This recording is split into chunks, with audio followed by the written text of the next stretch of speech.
Anak mudah marah, mudah dongkol, mudah benci, mudah iri, mudah malas, mudah sedih terjadi karena dari fenomena pendidikan sebelum dia antar ke sini. Ini kalau kita tidak tahu bagaimana cara mengatasinya, jadi masalah di sini. Akhirnya apa? Resek kepada temannya, mengganggu teman-teman. Bahkan jangankan kok mengganggu para ustadzanya, jahilin dan lain. Karena memang di sana ada keliaran afirmasi. Keliaran afirmasi ini, visualisasi ini kenapa? Karena tadi biang kerok tadi apa? Hormon kesetresan. Sebenarnya biang kerok manusia hidup cuma 3. Hormon kortisol, norepinefrin, sama adrenalin. Udah selesai. Kalau hormon ini kita bisa atasi. Makanya kenapa Nabi Muhammad bisa ditunjuk, bisa dijadikan Nabi oleh Allah, karena hormon kesetresannya diambil. Makanya diambil oleh malaikat Jibril. Tetapi kalau kita di sini menunggu malaikat Jibril datang, itu nggak mungkin, karena malaikat Jibril udah selesai tugasnya, keburu malaikat Israel mungkin kan gitu. Itulah tugas kita karena kita bukan nabi, karena kita bukan wali. Jadi tugas kita untuk membersihkan diri kita. Sebenarnya dari sholat bisa loh Ustaz. Ya, RK ini sebenarnya saya munculkan di permukaan dan dikenal di seluruh Indonesia ini karena saya melihat fenomena semakin rusaknya moral. Kenapa? Karena sholatnya ngawur orang-orang, hanya sebatas menggugurkan kewajiban. Padahal sholat itu adalah kebutuhan. Kalau teman-teman sholatnya beneran, ya khusyuk, tumakninah. Kalau khusyuk mungkin sulit ya. Kalau tumakninah itu bisa menjadikan khusyuk sebenarnya. Sebelum ke khusyuk itu harus melampaui tumakninah. Itu nanti juga akan saya ajarkan di sini. Kalau memang nanti RK dipakai di sini. Di dalam sholat itu pasti ada bacaan Al-Quran, ya. Iya. Bacaan Al-Quran kalau kita mengenal di surat Al-Muzammil, Auzid alaihi warattilil Qur'ana tartilan. Bacalah Al-Quran dengan tartil. Nah, tartil yang ada diadopsi oleh Indonesia itu adalah tartilnya Imam H. Kalau Hanafi itu madhab fikih. Jadi semuanya ada sendiri-sendiri ya. Kalau madhab itu ada 4. Ya, ada 4, ada Maliki, ada Hambali, Hanafi, ada Syafi'i ya. Kebetulan di Indonesia yang dipakai adalah Imam Syafi'i. Kalau madhab dalam membaca Al-Quran, qiraah sab'ah namanya. Kalau yang mutawatir adalah qiraah asyarah. Itu kalau yang dipakai madhab di Indonesia adalah Imam Hafiz. Jadi Imam Hafiz, jadi seperti itu. Nah, tartil ada berapa? Ada 7 macam. Ada lagu, ada 7. Apa saja? Mungkin pernah belajar tentang qiraah sab'ah. Ada lagu Ros, Nahawan, Sika, Bayati, Hijaz, Hijarkah, kan gitu kan. Nah, ini kalau kita sholat atau ngaji mau menggunakan tartil, ingat, manusia itu mempunyai gelombang. Gelombang ada berapa? Dibagi 5. Ada gelombang gamma, beta, alfa, delta, sama theta. Nah, gelombang beta ini yang selalu terjadi dalam kehidupan manusia. Apa? Gelombang otak bingung, was-was, ruwet, khawatir. Ada khawatir mungkin panjenengan semuanya? Khawatir, cemas, dan lain-lain, kan seperti itu. Itu adalah gelombang beta. Gelombang ini bisa berubah, makanya kita harus mengerti. Kalau kita sebagai seorang pendidik, mau rubah karakter manusia, kita harus tahu fungsi. Kenapa tuh Allah menciptakan ini? Kenapa kok ada gelombang? Kenapa ada otak kanan, otak kiri? Kenapa ada otak alam bawah sadar? Kenapa ada kelenjar? Kenapa ada hormon? Kita harus tahu fungsi hormon ini untuk apa. Kita harus tahu. Kalau kita hanya sebatas ngajar, ya akhirnya kita hanya sebatas sebagai seorang guru, bukan seorang pendidik. Nah, kalau panjenengan ketika sholat menggunakan tartil sesuai dengan yang disebutkan di dalam Al-Quran, Auzid alaihi warattilil Qur'ana tartilan, katakanlah seperti ini. Allahu Akbar, Bismillahirrahmanirrahim, Alhamdulillahi Rabbil Alamin. Ini akan muncul frekuensi. Nah, frekuensi ini, setiap suara kan pasti ada frekuensi kan. Nah, frekuensi ini dia akan masuk ke otak kita dan merubah gelombang yang beta tadi menuju ke alfa. Saya tanya panjenengan semuanya, pernah mendatangi pernikahan atau sudah menikah semuanya? Ketika sudah menikah belum? Sudah semua? Alhamdulillah. Berarti pernah ada proses ini enggak? Membaca ayat-ayat suci Al-Qur'an. Iya, iya kan ketika temu manten itu.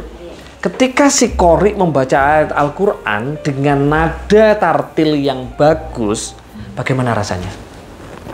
Adem kan? Bagaimana di otak? Tenang kan? Itu membuktikan bahwa wajib membaca Al-Qur'an itu tartil. Nyatanya perintah tartil ditaruh di surat Al-Muzammil kok.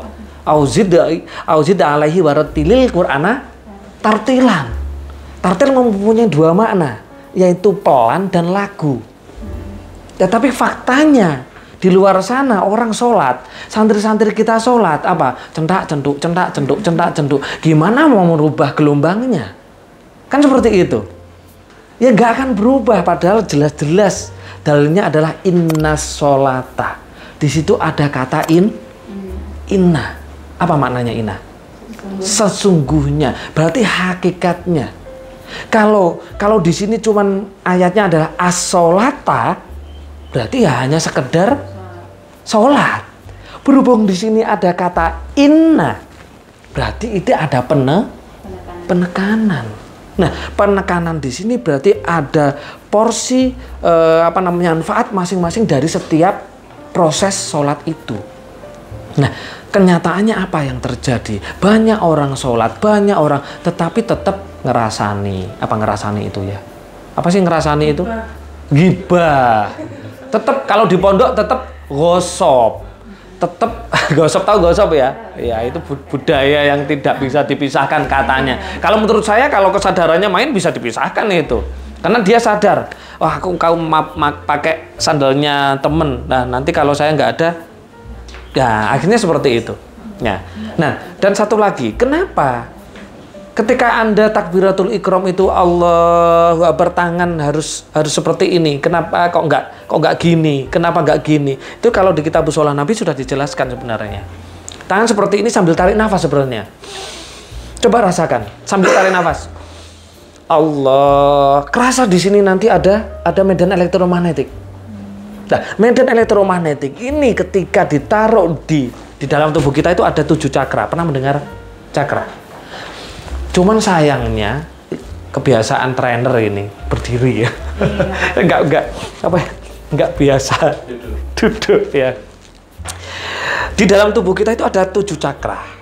Sebenarnya 7 cakra ini, Pak, itu sebenarnya adalah untuk ilmu servomekanisme.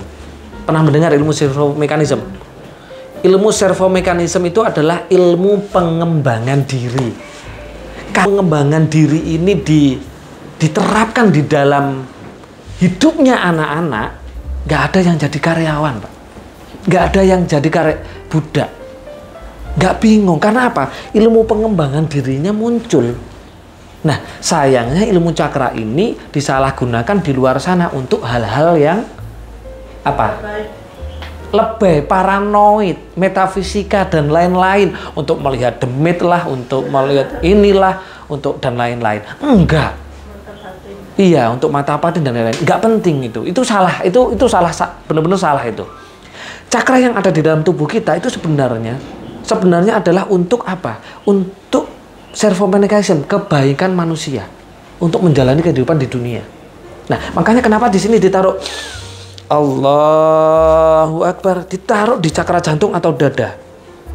Karena cakra jantung ini fungsinya adalah untuk kebahagiaan, keheningan, damai. Kalau mau damai, kalau mau bahagia, ya harus ditaruh di cakra jantung, bukan di perut. Di perut ini berarti cakranya cakra pusar. Kalau cakra pusar berarti apa? Dia dominan nafsu. Akhirnya apa? Ya tidak hanya makan, Bu. Akhirnya apa? Nafsu itu kalau berlebih-lebihan itu tidak baik. Akhirnya jadi dosa. Karena kebiasaan Allahu Akbar. Apalagi bacaannya Bismillahirrahmanirrahim, Allahu Akbar. Gimana mau berubah? Padahal Nabi Muhammad diberikan ilmu sholat ini adalah untuk merubah karakter manusia, tetapi semakin kesini ternyata semakin iya. Nah, coba kalau kita ruku, di sini ada cakra ajna dan cakra mahkota. Nah, cakra ajna dan cakra mahkota ini dia, saya bilang apa tadi? Kalau dia sering marah, sering benci, sering iri, sering dongkol kan gitu kan, terproduksi hormon kesetresan. Makanya harus sujud, grounding, dibantu oleh apa? Gaya gravitasi bumi. Makanya ada hadis sujud yang terakhir haruslah, pernah mendengar nggak? Iya. Tapi karena kesadarannya kurang main, akhirnya yes, selat tempenya gosong kan gitu kan. Akhirnya wes cendak-cenduk seperti itu. Jadi RK ini saya munculkan di publik. Di publik ini sebenarnya adalah untuk menguatkan sholat sebenarnya. Itu seperti itu. Karena saya sadar bahwa kalau saya menerapkan sholatnya saja, nanti teman-teman agama yang lain tidak bisa. Makanya muncul yang namanya RK ini. Jadi kita sebagai seorang pendidik harus benar-benar paham yang ada di tubuh anak-anak gitu loh.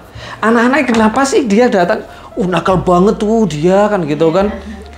Ternyata kita harus tahu, ternyata dia dari background broken home. Akhirnya melihat orang tuanya, mohon maaf nih, melihat orang tuanya bertengkar. Akhirnya apa? Dia masuk alam bawah sadar. Karena alam bawah sadar ini, mohon maaf, Anda pernah mempelajari tentang otak dasar atau alam bawah sadar? Otak alam bawah sadar ini tidak mengenal apapun dan siapapun. Dan tidak mengenal kata tidak dan jangan. Kalau ustadzah ini selalu bilang, anak-anak jangan seperti itu, jangan gosop, berarti sama dengan Anda memerintah gosop. Anak-anak jangan bertengkar, berarti sama anak panjenengan Anda menyuruh untuk bertengkar. Percaya nggak? Percaya ya? Karena alam bawah sadar tidak menerima kata jangan, tidak menerima kata tidak. Coba deh, jangan berpikir gajah, teman-teman. Mikir gajah.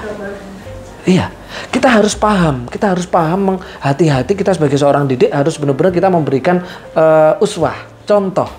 Jadi kita harus memilih kata-kata yang dimana, coba deh, ada yang punya anak kecil di sini? Ada ya? Ya. Biasanya anak kecil umur berapa? 3? Umur 2 tahun. Kan seneng lari-lari nih. Biasanya kalau ibu-ibu yang tidak ngerti, jangan lari-lari, dia malah lari-lari. Tapi kalau Anda bilang, diem nak, dia diem kok. Bener nggak? Itu membuktikan bahwa alam bawah sadar tidak menerima kata jangan, tidak, lunas, dan lain-lain. Makanya jangan sampai sekali-kali kalau diterapkan di pesantren ini kata jangan dihindarkan, dicari kebalikannya. Nakal berarti apa? Baik, yang baik anak-anak. Dan jangan diucapkan kata jeleknya gitu loh. Itu seperti itu. Itu satu. Ini keunikan alam bawah sadar. Karena alam bawah sadar ini dia fungsinya 2, yaitu spiritual question dan financial question. Kalau ini nanti, jadi anak-anak itu nggak perlu, mohon maaf nih, ada sekolah yang menerapkan sistem entrepreneurship supaya nanti ketika dia keluar jadi pengusaha, pembisnis. Tetapi kalau financial questionnya ini nggak terjadi, nggak disentuh, ya tetap aja dia akan membawa ijazahnya untuk melamar. Itu seperti itu. Makanya salah satu lagi keunikan alam bawah sadar ini, alam bawah sadar kita ini tidak mengenal siapapun. Yang dikenal adalah cuman Anda. Contoh, kalau misalkan Ustadzah siapa? Rai. Ustadzah Rai. Ustadzah Rai lagi ngerumpi nih dengan Ustadzah siapa? Ustadzah Citra. Tuh si habis ngajar kan. Ada yang sedang nakal ya. Mohon maaf saya mengucapkan kata nakal ya. Sedang over. Akhirnya pasti cerita nih, ya kan, di kantor kan. Tuh si Painem tuh. Waduh, nakal banget tuh. Sebenarnya yang diterima alam bawah sadar Anda bukan si Painem tadi, tapi jenengan. Makanya tidak heran kalau, mohon maaf nih, kita sering ngomongin orang lain akan terjadi pada kehidupan kita. Karena yang diterima oleh alam bawah sadar adalah kita sendiri.